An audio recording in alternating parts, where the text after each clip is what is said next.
What happens when we view social issues like poverty, education, and racial discrimination as health issues?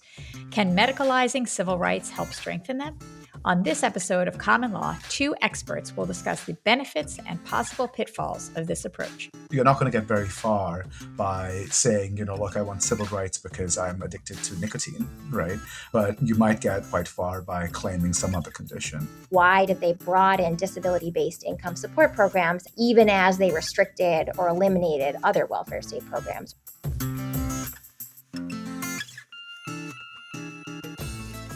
Welcome back to Common Law. I'm Risa Goluboff, Dean of UVA Law School. This season, we've been focused on sharing a free exchange of ideas in each episode by hosting vigorous discussions among faculty of different views on a given issue. Just like in our weekly faculty workshops at the law school, we're putting new ideas under the microscope, just on a podcast. For this episode, which also wraps up our sixth season, we'll be joined by UVA law professor Craig Conniff and University of Pennsylvania law and history professor Karen Tawney. Craig, Karen, thank you so much for joining us today. I'm really glad you're here and welcome. Thank you for having me. Thank you, Risa. So to get us started, Craig, maybe you can first tell us a little bit about Karen, and then Karen, you can tell us a little bit about Craig. Absolutely. Karen Tawney is the Seaman Family University professor at the University of Pennsylvania, where she also earned her PhD and JD. She is a legal historian with interests in social welfare law, administrative agencies, and the role of rights in the modern American state. Her current research is about the history of disability law in the late 20th century. And Craig is the Martha Lubin Karsh and Bruce A. Karsh Bicentennial Professor of Law at UVA. His work focuses on health and civil rights, the regulation of health data, and LGBT rights. Before turning to academia, he was Deputy Solicitor General with the California Department of Justice. And more recently, he has served as a Greenwell Foundation Fellow. Fabulous. So thank you both. And I can't wait to hear more about how health law and civil rights policy have become intertwined. So we'll be right back with Craig Conniff and Karen Tawney.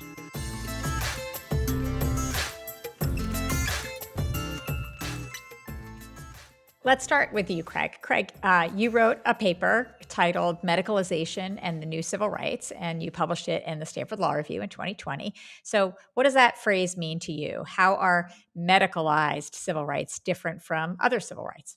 I'm thinking about rights and claims individuals and groups make on the law by framing themselves as associated with some kind of medical status, with a diagnosis, with a medical condition, with experiencing something that has medical consequences. So when people invoke the language of medicine to get rights, I refer to that as medical civil rights. And I can give a couple of examples if that would be helpful. That'd be great. Medical civil rights can be used in multiple ways. You can use it at the level of the individual for them to avoid intervention by the government or to make claims. So, for example, if you want to ask Medicaid to cover certain housing expenses or transportation, that's one way to do it. The other way to do it is to think about it at a more structural level. So, individuals who want to get interventions for the opioid crisis or who want to combat marijuana prohibitions, they use medical frameworks and medical claims, saying, for example, that they need marijuana for medical reasons in order to get access to what it is they need. Okay. But more importantly, with medical civil rights, you can actually gain access to benefits. So there's one case where a group of students actually claimed that they were suffering racism, homophobia, and other issues in school. And they said that caused psychological trauma. And using various statutes, they argued that the school had to put into place a program to help address the racism and homophobia they were experiencing. The school had to create a plan that would allow them to have an educational experience without the discrimination. Got it. Okay. And where did the idea of medicalizing civil rights come from? I think it sort of evolved over history. I think that America's relationship with medicine has changed over time, and medicine itself as a discourse has evolved and changed. It's always in contestation, but it used to be that we understood, medical conditions roughly in ways that required correction and sometimes punishment and addressing in ways that were sometimes problematic. Over time, I think there has been this slow shift to understanding medicine as a place where individuals who suffer medical conditions should be taken care of.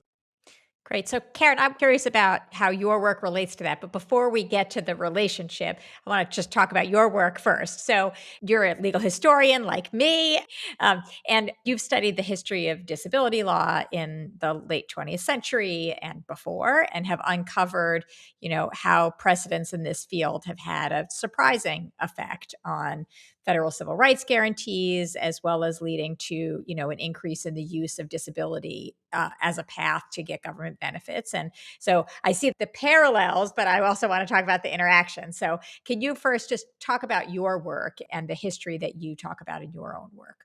Thank you for that question. I think Craig's work on medicalization, first of all, I just want to say it's been really important in opening up great conversations among historians and legal scholars. I think that where I've been coming from and where the intersection is in my work is I've been very interested in this idea of disability governance or governing through the concept of disability. So when you ask Craig, where did this come from? An answer that you might get if you look more at political history and legal history would just be to think about the explosion of disability related lawmaking that was happening in the period between roughly 1965 and 2000. So I think complementing Craig's work on the kind of claims making that was happening on the ground, I've been really interested in why policymakers so readily embraced the concept of disability during the late 20th century. For example, why did they broaden disability-based income support programs at this moment, even as they restricted or eliminated other welfare state programs? Or why did they enact a major disability civil rights law, Section 504 of the Rehabilitation Act of 1973, even before facing meaningful pressure from the disability civil rights movement? So I think part of what I'm interested in that intersects here is this idea of, the concept of disability, I think, is doing some important work for the state. And I've been trying to puzzle through what to make of that and what the consequences are. And I'd be happy to talk more about some of those consequences as the conversation goes on. I was just about to say, so why? Why do they do that? Why is the government interested separate and apart from political pressure or social movement pressure? I think it's a fascinating question, which is why I've been spending years thinking about this. I think that on the welfare state side, disability has increasingly functioned as a convenient proxy for deservingness. So we don't live in a country where we have a universal welfare state where everyone in need gets the money that they need to survive. And so we've seen policymakers separate people essentially into categories. So I think what we've seen in recent decades is sort of the rise of the disability category and the decline of categories like, historically it used to be if you were an unmarried woman with a child, you would have been seen as categorically deserving. And we saw the decline of that category as it came to be sort of explicitly racialized in the 60s, 70s, and 80s. And at that same time, we've seen the rise of the disability category. So I think disability as a sort of useful distributional device. And then I think on the civil rights side, I think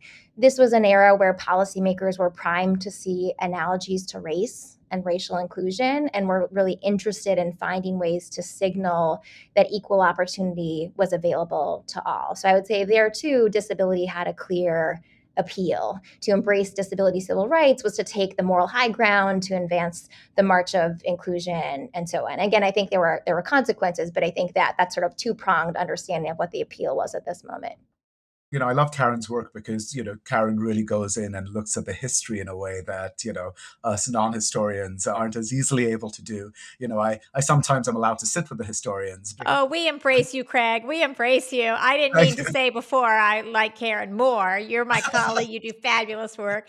It's just I don't get that many historians on the podcast. No, I know. I'm excited. But you're part of the historian crew. Thank you. I'm now a cool kid. But basically, what Karen was saying actually sort of makes me think of her colleague Alison Hoffman's work.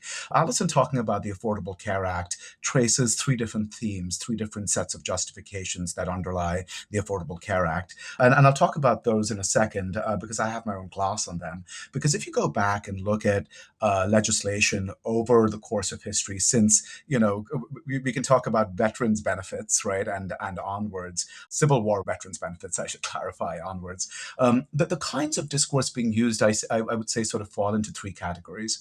The first is the classical approach to thinking about sickness, right? There's a sort of moralistic understanding where if you're sick, you've got to be punished in certain ways. And I think that you see reflected through the course of legislation that touches on medical diagnoses. You see this back in the late 19th century. You see this in the Americans with Disabilities Act. You see this in the Affordable Care Act, where certain conditions are singled out as being morally disfavored. I think the second is the sort of efficiency managerial approach where we want to get people in the workforce. Again, I think the ADA is a perfect example of this.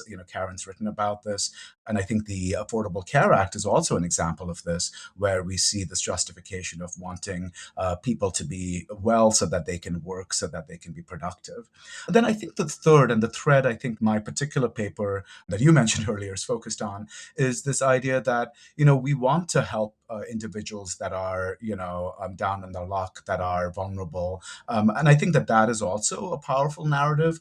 And I think you see these narratives sort of coming together and interacting with other broad narratives that aren't necessarily related to medicine per se. So narratives of fiscal efficiency and the like. But when we talk about how lawmakers, how policy actors, how stakeholders perceive medical conditions and disabilities, I see these three threads sort of interacting in interesting and useful ways. That's so interesting. Karen, you co-hosted a great symposium at the University of Pennsylvania a couple of years ago in which experts discussed a lot of these issues. It was called the disability frame. And that's a term that you wrote about in the forward to the event. And I'm curious, can you say more about what that means? Yeah, and at first, again, I think I want to compliment Craig for really helping to crack open a broader field. So, what Craig refers to as medicalized civil rights, to a bunch of disability law scholars, which is a field that I've gotten to know in recent years, they would see that phenomenon more in disability terms. So, again, what he would call medicalization, they might say people claiming disability for various purposes, sort of hitching their interests onto, say, a disability civil rights law or a disability based income support program. And so the concept of the disability frame is one that my co-author Jasmine Harris and I surfaced to kind of draw together this type of claims making. And I would say it's very parallel to what Craig discusses in his Stanford Law Review piece. And I think that what we might have accomplished by bringing people together in a symposium issue to talk about the disability frame is to add some additional both historical and contemporary examples of people reaching for that disability frame. So, for example, authors in the symposium talk about the use of disability framing in the attempt to remedy environmental injustice that was disparately impacting racialized communities. They refer to the use of disability law in the incarceration context to try to secure better prison conditions. So examples from, I think, diverse contexts, and also the symposium has really tried to puzzle through normatively, what do we think about this? Because I think everyone would agree with Craig that descriptively something is going on here, whether you call it a medical framing or a disability framing. People are attracted to this, right? I think for various reasons. And then there's a separate conversation of what do we think about this? I love the paper, and I've not really had a chance to talk with Karen and Jasmine about this because, of COVID and various other things. So on my end, I would say that I see the differences as being that the law, when it comes to disability, doesn't fully track medicine. So it says, or it seems to say, sometimes problematically, that you need certain diagnoses. But on top of that, you need to satisfy a range of conditions as to whether your condition or your impairment, as the actual term is, affects your ability in your daily life, right? And there are various formulations of that have been interpreted narrowly and broadly by courts. And I also look at other statutes that aren't classically thought about as disability statutes. So So let's say Medicaid. Medicaid started paying for your housing expenses, excluding rent and transport, right? And so you don't traditionally have to satisfy disability definitions to gain these expenses from Medicaid.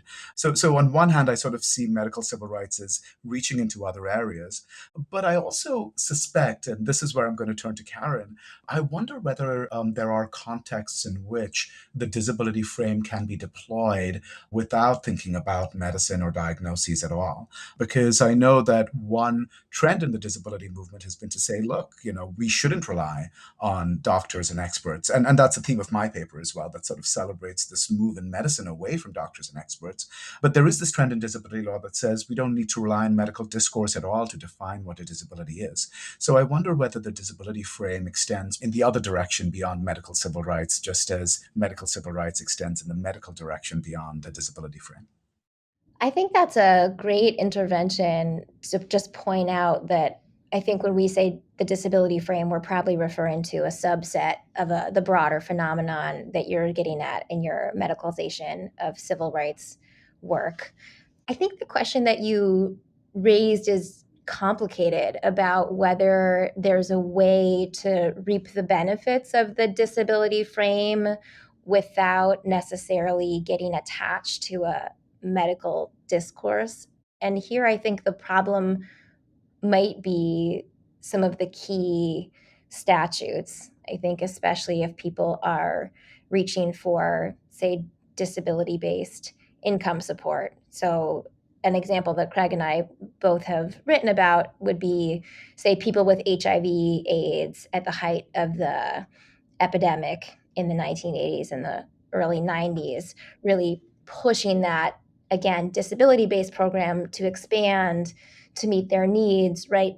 To get access to that program, they're necessarily working with a law that is shot through with medical gatekeeping. And so there, it's a question whether there's a kind of different framework available. I think that for disability civil rights laws, there's more room. And Craig, maybe that's what you were getting at, is that laws like the ADA, they do have a component that you could say is getting at what people in disability law would say is more of like a social model of disability, which is interested in kind of how society combines with a person's impairments to affect whether their conditions are kind of functionally disabling or not. What do you think, Craig? I've puzzled over this, right? Because I think that some folks sort of looked at my paper and said, look, we're troubled by this because you're sort of connecting the language of medicine to disability. And you're, maybe trying to promote medical gatekeeping. And I, very much said, look, I'm being descriptive and normatively, I'm actually trying to take medical experts or celebrating the departure of medical experts from the space, even when we talk about, healthcare settings. So I talk a lot about social determinants of health that look at how social factors affect health outcomes. So income, housing, whether you've got a place to live makes a big difference as to what the outcome will be if you've got various kinds of conditions, whether it be trauma that breaks an arm or whether you've got a chronic condition like diabetes. You need a place to live to take care of these things. So I celebrate the fact that other professions are being brought in to recognize that harm goes beyond what, doctors and other traditional medical professionals can solve. But the other thing is when I talk about the interaction of medicine and disability and the gatekeeping of medical discourse for disability, I'm being descriptive. For better or for worse, that's what courts have done. That's what Congress seems to want when it comes to the ADA. And so the question I've always had in my mind is there a way, forget about the ADA, forget about Section 504, forget about the laws we have on the books. They aren't perfect. Is there a way to conceptualize these laws that doesn't rely upon medical diagnoses, right? Because I think in some ways medical diagnoses offer us a common frame that all of us can share, a common language, if you like, right? A standardized one. But is there a way to create a different language for disability that doesn't rely on medicine? And, I don't want to overstep. And also, I'm just not as expert as other people are in this area. So I don't, I don't presume to add much to that. But I've always been curious as to whether there is that possibility. I think I could maybe add one more historical contextual piece to the conversation. And Craig, I know you're aware of this history, but I think the challenge here is a deep history of suspicion against people who claim disability, a concern that in our capitalist system, there's a stereotype that people might prefer not to work and so might try to find some way to get out of work by feigning disability, right? So it's getting at this old narrative of disability fraud that Duran Dorfman and others have written about. And so I think maybe to add context to what you're saying and why people have found it difficult to imagine getting outside the medical gatekeeping is because the concern is, could we find a way to say bring in the perspectives of disabled people themselves that policymakers and people in power would actually agree to, or would those people be so caught up by the narrative of disability fraud that they couldn't imagine some way of having a kind of more democratic understanding of what disability means? I think that would be kind of the question mark that I see coming from the folks who do disability law and disability studies. So, am I right to think that what you're saying is that medical expertise both serves as gatekeeper, but also as legitimator, right? And the medical expertise vouches for in a way that maybe is demeaning or dehumanizing, or right, like maybe that it would be a better world if that wasn't necessary, but because we live in a world that seems to say it's necessary in order to avail oneself of the benefits, that these gatekeepers are also enablers. Is that what you're saying? Yeah, that's exactly what I'm saying. And I think you could see glimpses of that every few years. There will be exposés in major newspapers about disability fraud. And sometimes the critique is these medical gatekeepers aren't doing their job. The presumption is that these are the people that are supposed to police the boundary between someone who's truly disabled, quote unquote, and someone who is insufficiently disabled. And our system is a sort of all or nothing, right? You either are or you aren't, unlike some other countries. So it's a kind of high stakes line. And so there has been persistent concern that people aren't taking their gatekeeping duties sufficiently seriously. And there's been, I think, inability to imagine that you could involve non-experts, non-medical, credentialed medical experts somehow in that determination. I mean, Craig, is that your sense? Yeah, absolutely. I think this also goes to the broader question of, you know, what does medical civil rights or what does the disability frame get us, right? Is it actually as powerful as some people think it is? And I, sort of punt on the question a little bit by saying, look, I think it's important to recognize that it's sometimes very powerful, sometimes it's less powerful, right? Depends on the disability at issue, right? So you're not going to get very far by saying, look, I want civil rights because I'm addicted to nicotine, right? But you might get, quite far by claiming some other condition. And I think that there is the sense of, gatekeeping of claims of legitimacy, and then also sort of, negative aspects of this, where I think the law requires you to satisfy a range of conditions to do various things, in order to claim benefits, subject yourself to a medical exam, disclose all your data, participate in all kinds of surveillance that's ongoing in order to gain benefits. And so I think the question then for me becomes comparative, right? Something that can happen when you look at any aspect of civil rights is that, you sort of look at it and you say, look, these are the problems. And I'm very sympathetic to it because, I came into the law to be a civil rights lawyer myself. And then you sort of realize, well, what are the other strategies available to us? Right. And what are the pros and cons? And so as academics, we can sort of sit back and, think deeply about the problems. And, but I also think that sometimes it's important to look at what's out there. Right. And I think that in some ways we are at a time of history where I think we're fighting a rearguard action, and sort of trying to figure out what works and what doesn't work is a hard job. And I think there's gatekeeping in medicine. I think there's gatekeeping when you want to make claims for using race discrimination, using sex discrimination, and so on and so forth. And I think that this is just an interesting area where you've got to try and figure out how to balance the real benefits and costs. Yeah, I'll add to that by saying something that I like about your work, Craig, and that I also like about the work of people that have critiqued your work, is I think that you're both parsing sort of short-term benefits, and you're also thinking about longer-term consequences. And I think that everyone concedes that people need to survive in the short term and they deserve recognition and protection from the government.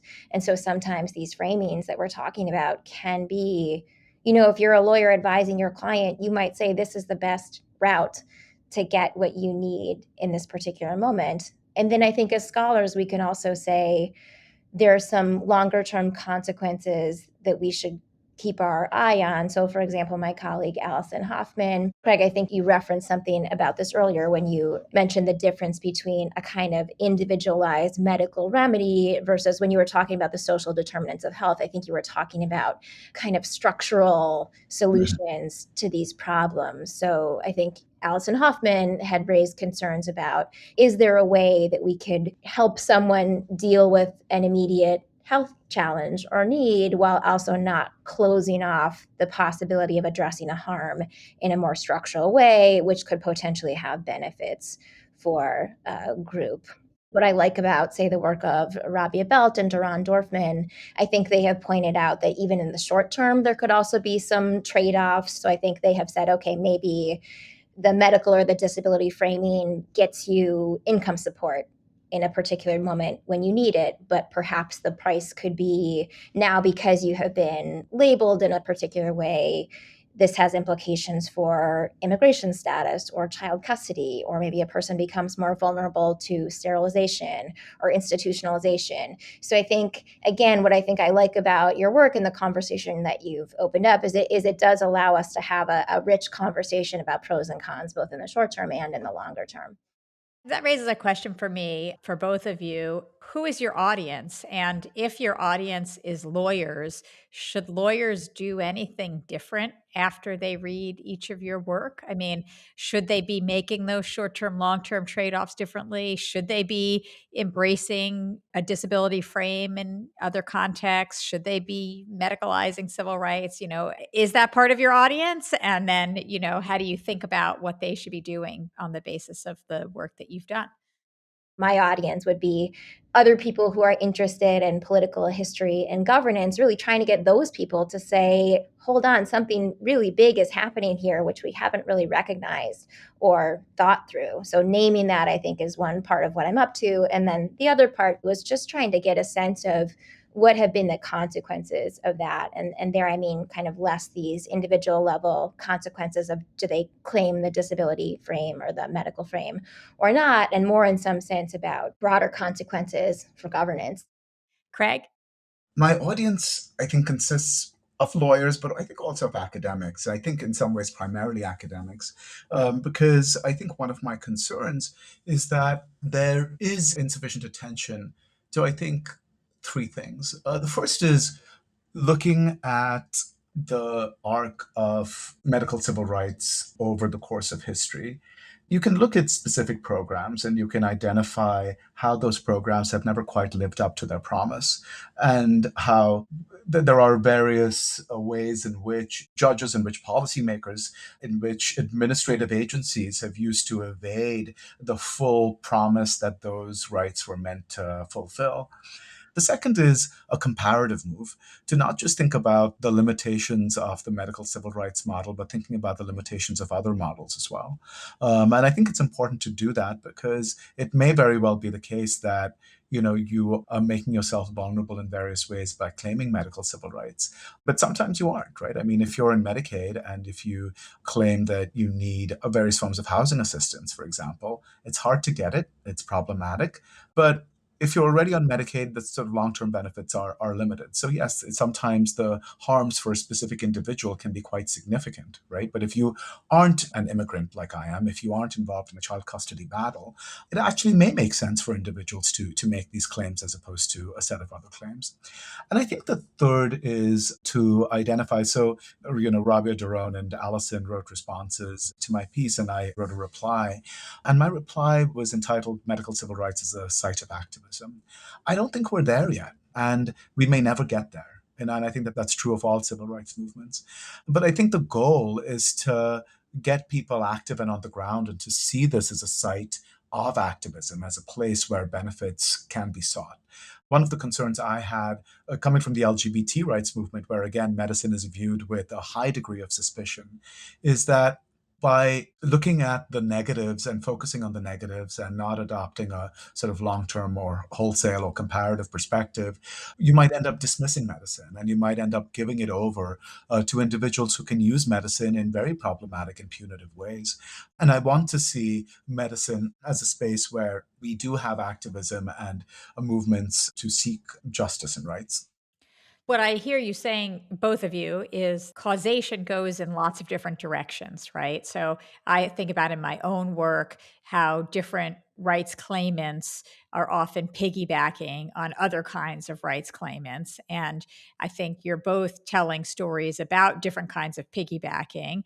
But then in addition, when you piggyback, you also, this is not a great metaphor, but I'll continue it, right? When you piggyback, you're on someone else's back. So you're taking the burdens they face too, as well as the opportunities along with you. And we've talked a little bit here and there about race, but I'm curious, how has medical discourse shaped the way racial minorities are seen? How has the fact that this has often, as you said earlier on, Karen, disability rights really grew up in the shadow of racial civil rights? So how do you each see where the causation is mostly going, or how you would predominantly describe the role that race is playing in these discourses? So I think that in my work, one of the most interesting phenomenon that I've seen is the way that decisions or conversations that happen in the disability civil rights context sort of end up spilling over into the race and sex civil rights context. And that has to do with the way in our system that civil rights laws are patterned after each other, as you said. So, an example of this would be you have Title VI of the 1964 Civil Rights Act. As your colleague Joy Milligan would say, this is a spending clause civil right. It says that if you are going to accept federal government money, you may not discriminate on the basis of X, right? And in Title VI, it's race, national origin, et cetera. So Title IX of the Education Amendments of 1972, that's doing something very similar for sex, albeit confined to the educational setting. And then you get Section 504. This is a disability civil rights law that I mentioned earlier, which is the spending clause civil rights equivalent in the disability context.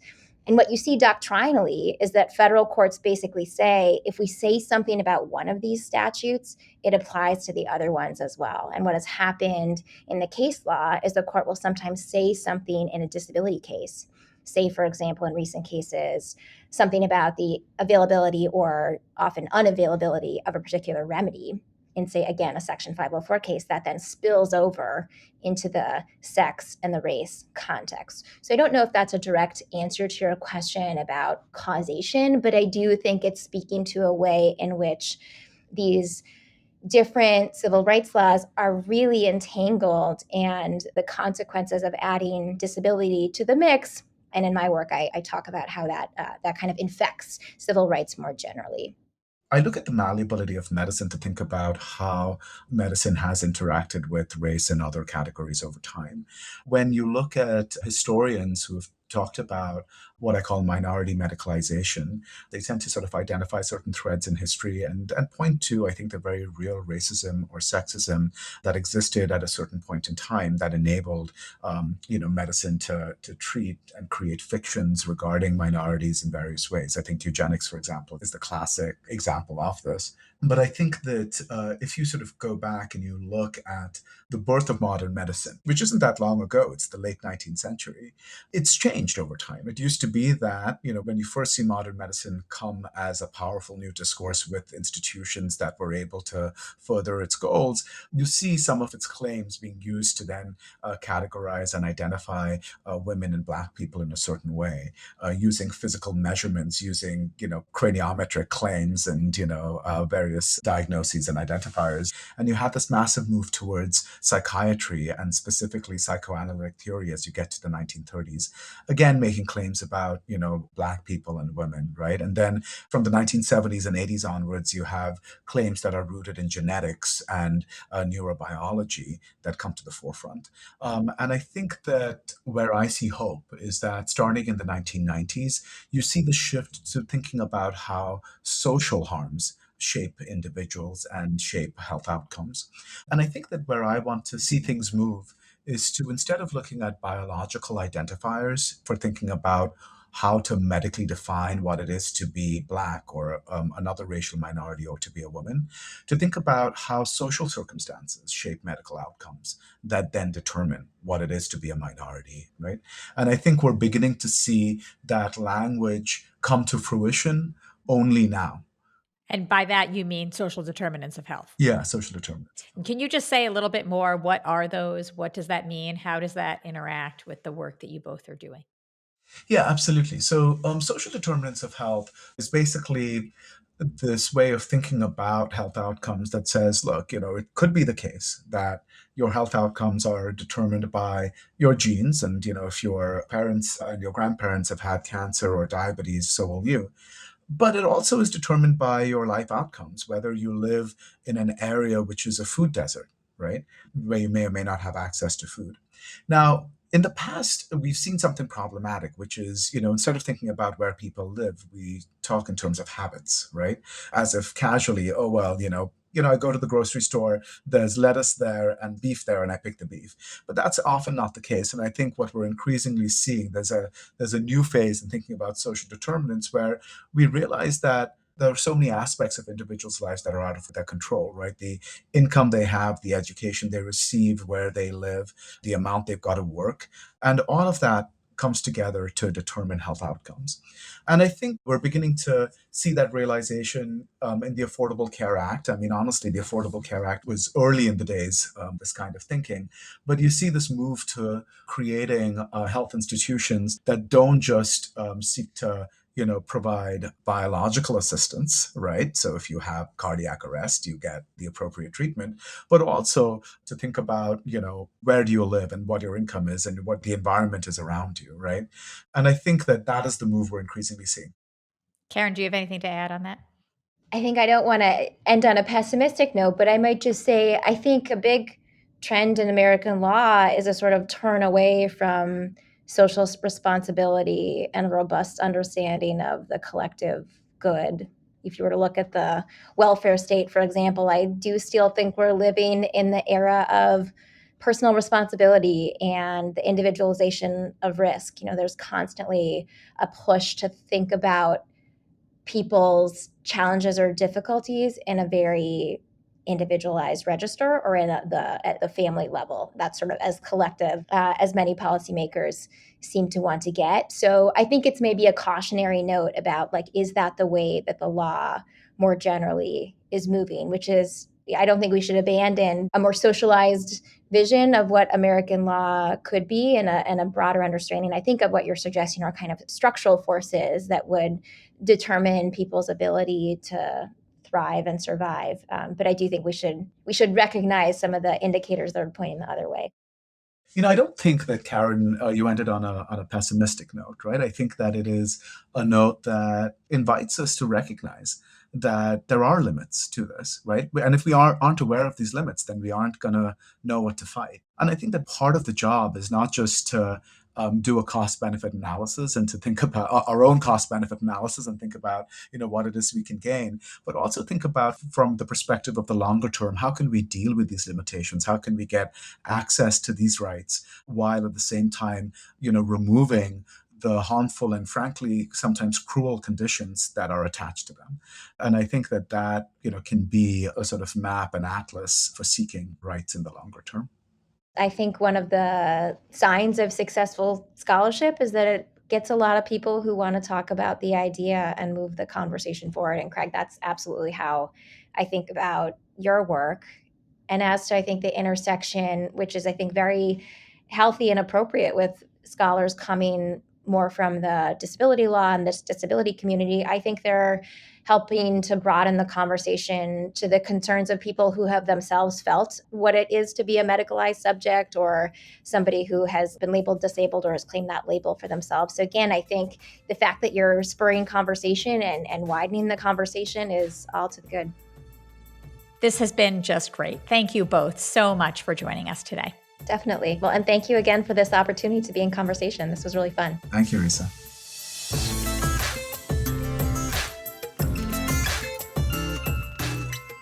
That wraps up this episode of Common Law and our season of free exchanges. If you want to find out more about Craig Conniff and Karen Tawney and their work, visit our website, commonlawpodcast.com. As always on the site, you'll find all of our previous episodes and more. I'm Risa Goluboff. Thank you so much for listening.